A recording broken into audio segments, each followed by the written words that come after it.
شافعی رحمۃ اللہ علیہ فرماتے ہیں کہ ایک مرتبہ مکے سے مدینہ گیا تو پہلے زمانے میں لوگ پیدل جایا کرتے تھے. فرمایا کہ میرا ارادہ تھا کہ میں چلا جاؤں، سواری تو تھی نہیں.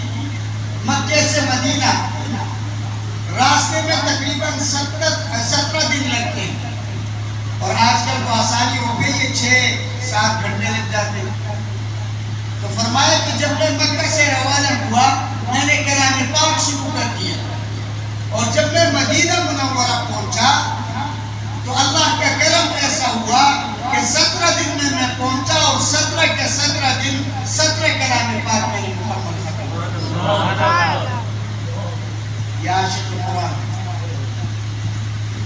امام محمد رحمہ اللہ تعالی، ان کو اپنے استاد نے، وہ آئے مدرسے میں داخلے کے لیے، فرمایا استاد جی داخلہ دے دو.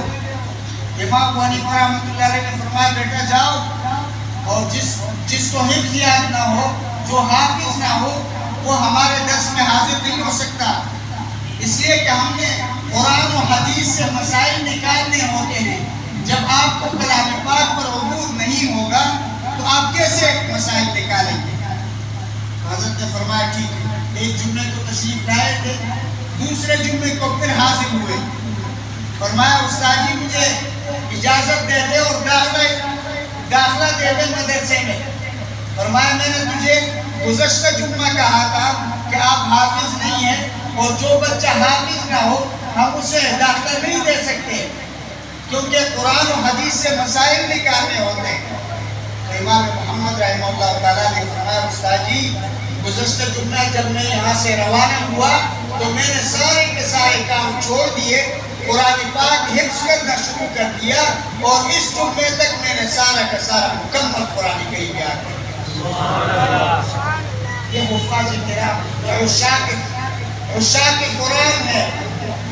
علماء نے لکھا ہے علم کلام کے بہت بڑے امام، علم کلام، علم بدیع، فلسفہ، ان کے بہت بڑے امام ہیں. مسلم بن یسار، علماء نے لکھا ہے کہ وہ ایک مرتبہ اپنے ماموں کی مجلس میں آئے.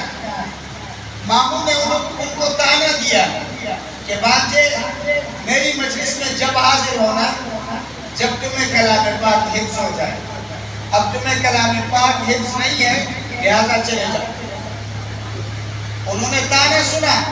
تانا سننے کے بعد وہ نکل گئے، گھر سے مجلس سے نکل گئے.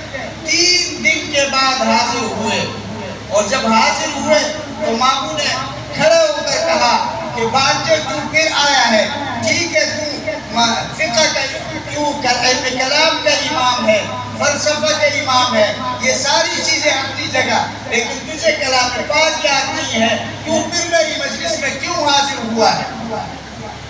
علماء نے لکھا ہے بانجا اٹھا اور کہا کہ ماموں جان جس دن آپ نے مجھے تانا دیا میں یہاں سے نکل گیا، میں نے اپنا اوڑھنا بچھونا، میں نے اپنی نیندیں قربان کر دی، کھانا پینا قربان کر دیا، اور میں شروع ہوا، میں نے کلام پاک حفظ کرنا شروع کر دیا، اور 3 دن کے اندر میں نے پورا قرآن کریم حفظ کر دیا.